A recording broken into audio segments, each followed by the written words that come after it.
Assalamualaikum warahmatullahi wabarakatuh. Dan ini merupakan pertemuan yang kedua.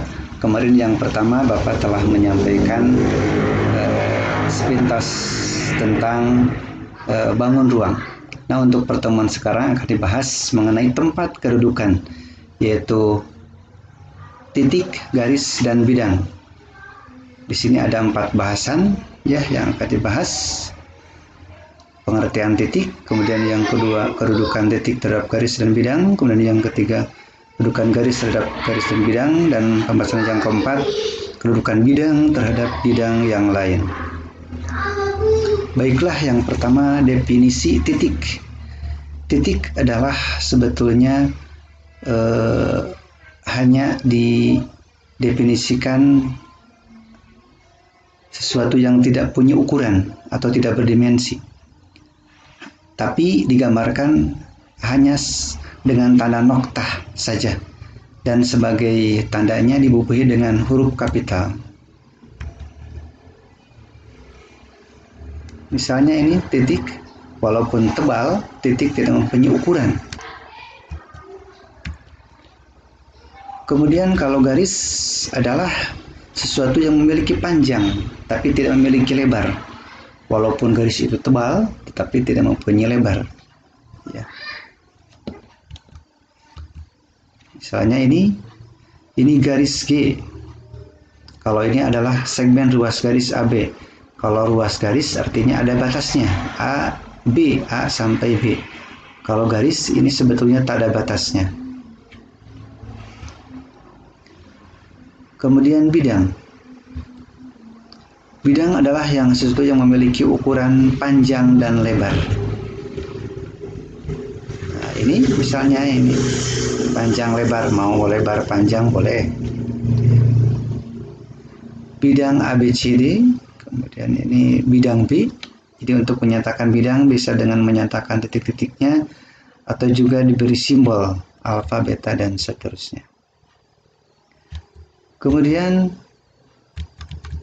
yang selanjutnya mengenai aksioma. Aksioma ini adalah sebetulnya bisa dikatakan sebagai pernyataan pangkal yang tidak bisa dibantah kebenarannya.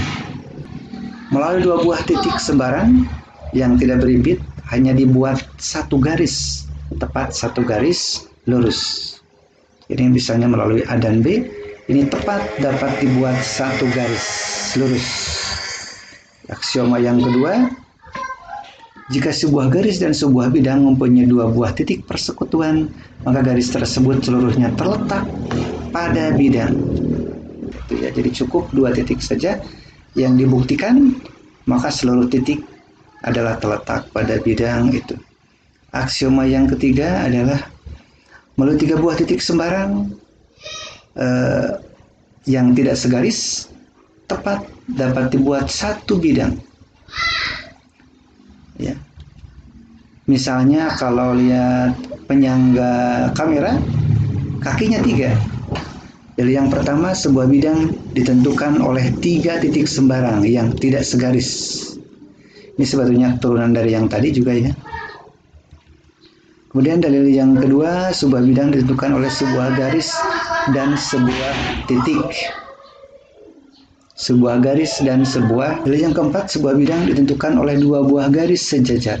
Jadi kalau ada 2 buah garis sejajar, itu pasti dapat dibuat 1 bidang datar. Baiklah, sekarang kedudukan titik. Titik terletak pada garis. Terletak ya pada, ini terjelaskan. Kalau titik di luar garis, titik B itu di luar garis. Kedudukan titik pada bidang. Titik terletak pada bidang. Titik A terletak pada bidang A. Di luar bidang. Titik B di luar bidang. Saya kira jelas sekali ini ya. Dan kedudukan garis. Bisa berpotongan, bisa berimpit, kemudian bisa bersilangan.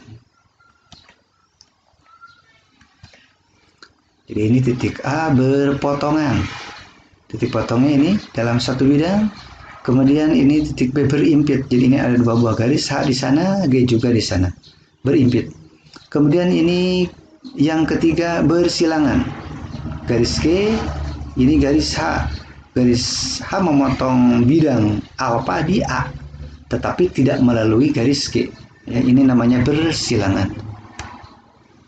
Kemudian yang keempat sejajar. Sejajar di sini adalah dalam satu bidang dan tidak berpotongan, tidak bersilangan.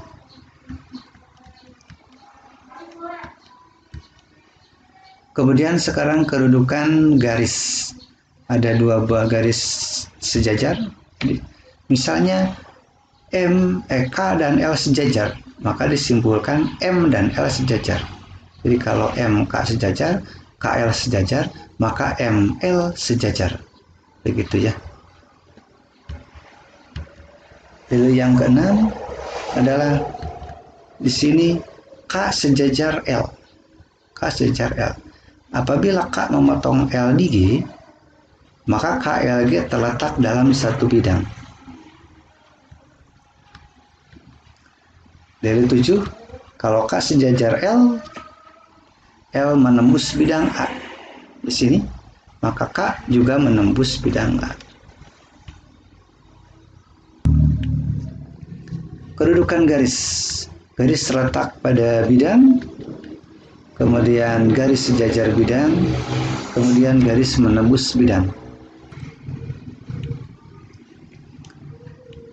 Dari yang keempat, yang ke-8 di sini adalah apabila G sejajar H dan H terletak pada A, maka G sejajar bidang A.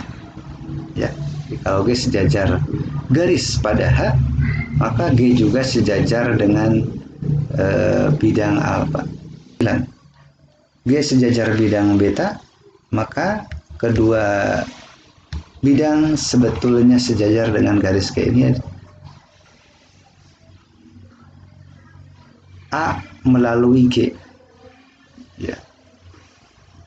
A melalui G, kemudian G sejajar bidang beta, kemudian A, B maksudnya perpotongan alfa dan beta yang ini, ya, perpotongan sejajar garis G, ya, karena perpotongan dua buah bidang menghasilkan garis. Ini dalil yang ke-10, G sejajar H yang ini, kemudian H sejajar bidang A, maka kesimpulannya G juga sejajar bidang A.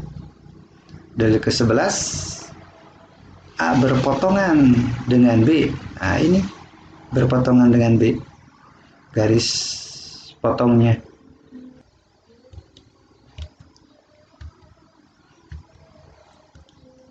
Kedudukan bidang dengan bidang bisa berimpit, bisa sejajar, bisa berpotongan. Ini bisa berimpit, ini dua bidang, ada dan beta. Kemudian ini juga bisa sejajar, dua bidang itu. Kemudian ini bisa berpotongan, bidang dengan bidang yang hasil potongnya merupakan garis.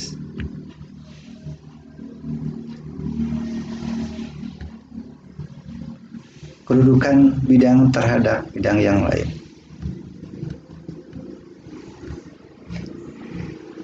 Ini bisa sejajar. Jika A, G sejajar, B dan A sejajar, maka dua bidang ini sejajar. Kalau ini A, alfa sejajar beta, ketika dipotong oleh bidang U, nah maka hasil potongnya akan sejajar. Ini garis potongnya A dan U, B dan U sejajar. Garis potong A dan U, B dengan U adalah sejajar.